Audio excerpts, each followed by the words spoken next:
армысыздар. Қазақтың арыс ұлдары мен қыздары Шыңдал каналына қош келдіңіз. Шыңдал каналы ағартушылық, психологиялық және рухани бағытта жұмыс жасайтын канал. Бұл каналдың жүргізушісі мен психолог-тренер Салихова Тамара.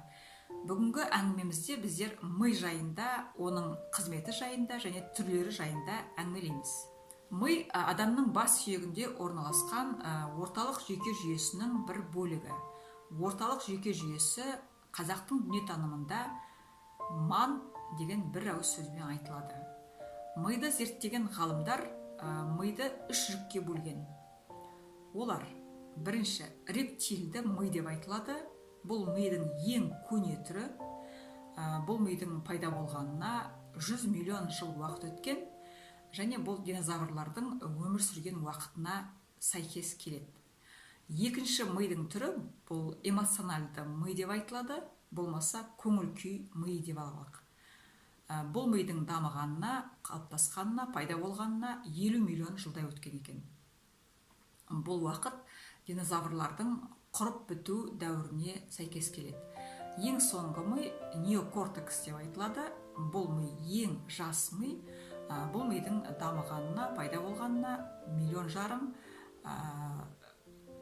немесе 2-3 миллионға жуық уақыт өткен делінеді. Енді осы милардың әрқайсына жеке-жеке тоқталайық. Ең бірінші ми рептильді ми. Рептильді көне ми, бұның орналасқан жері желке тұс, мойын омыртқасының ең жоғарғы тұсында ми діңінің жаңадан басталған, жуанданып басталған тұсында орналасқан. Бұл мидың атқаратын қызметі адамды қауіп-қатерден дер кезінде сақтап қалу. Мәселен, сізге бір қауіп төнген мезгілде сіз алды-артыңызға қарамай қашасыз. Сол сізді осы қауіп-қатерден сақтайтын да, сізді жүгіртетін де осы көне мидың әсері. Болмаса, сіз бір шайнекті алып, ыстық шайнек. Сол ыстық шайнектегі ыстық судың буына байқамай сіз қолыңызды жақындаттыңыз. Сол мезгілде сізді ойландырмастан, дер уақытында қолыңызды күйеуден сақтап қалатын, қолыңызды дер мезгілінде кері әкететін де осы көне мидың әсерінен.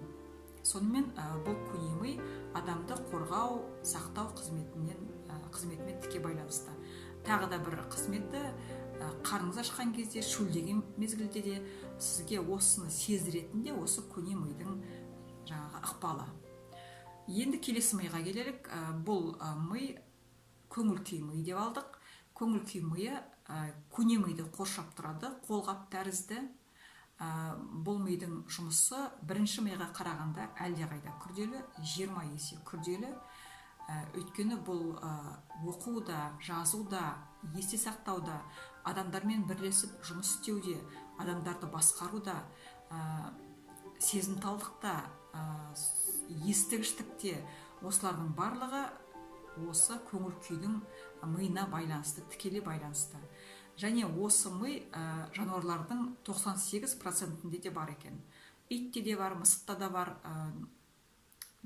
дельфинде де бар. Енді келесі үшінші миға келелік. Бұл үшінші мидың түрі неокортекс деп айтылады. Өте жас ми. Бұл мидағы жүйке таяқшалары, нервный клетка дейді. Жүйке таяқшалары тіпті олардың саны әлемдегі аспандағы жұлдыздардан да көбірек деп дәлелдейді ғалымдар. Бұл мидың атқаратын қызметі көргіштік қызмет, көргіштік қасиет. Мәселен, көргіштік қасиет мына көңіл күй миында жоқ. Көңіл күй миында сосын реттеу, жіктеу деген сияқты қасиеттер жоқ. Осы қасиеттер мына соңғы неокортексте жас мида бар екен. Мәселен, сіз бір үйді салуды жоспарладыңыз. Сол үйдің схемасын, сол үйдің архитектурасын алдын ала сіз сызып, өзіңіздің көз алдыңызға елестетіп, осы соңғы жас мидың көмегіменен жүзеге асырдыңыз. Болмаса, сізге асқар тауды айтқаннан кейін көзіңіздің алдыңызға асқар тау елестейді. Болмаса, күннің нұрымен шағылысқан көлдің беті деген кезде ол да сізге көз алдыңызға елестейді. Сол көз алдына елестету көргіштік қасиет осы неокортекс миында бар.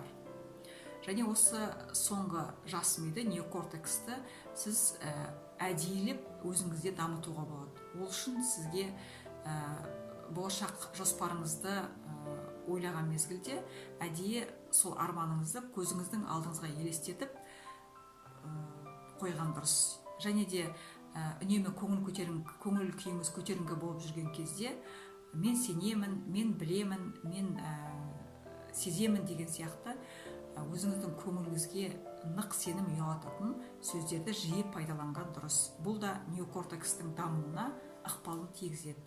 Және мына психологтар, коучтар өздерінің жұмысында осы соңғы мидың жұмысында пайдаланады. Мәселен, өзіне жұмысқа келген, жұмыс істеуге келген клиенттарға сұрақ қою арқылы, болашағын көз алдына елестету арқылы осы мидың қызметін пайдаланады. Және де не сезіп тұрсыз, қалай өзіңізді сезіп тұрсыз деген сияқты эмоциональды мидың да қызметін пайдаланады. Сонымен бүгінгі әңгімені қорытамыз. Егер де қосарыңыз болса қосыңыз, егер де алып тастайтын жер болса алып тастаңыз, бірақ өзіңіздің пікіріңізді міндетті түрде осы видеоның астына қалдырыңыз. Келесі видеомызда біздер осы мидың жұмысын ары қарай жалғастырамыз. Мидың құрылысы қандай және ми мен ойдың байланысы қандай, миды зерттейтін қазіргі уақытта қандай құрылғылар бар, сол жөнінде келесі видеоларымызда әңгімелеймін. Сонымен көңіл қойып тыңдағандарыңызға көп рахмет. Көріскенше күн нұрлы болсын.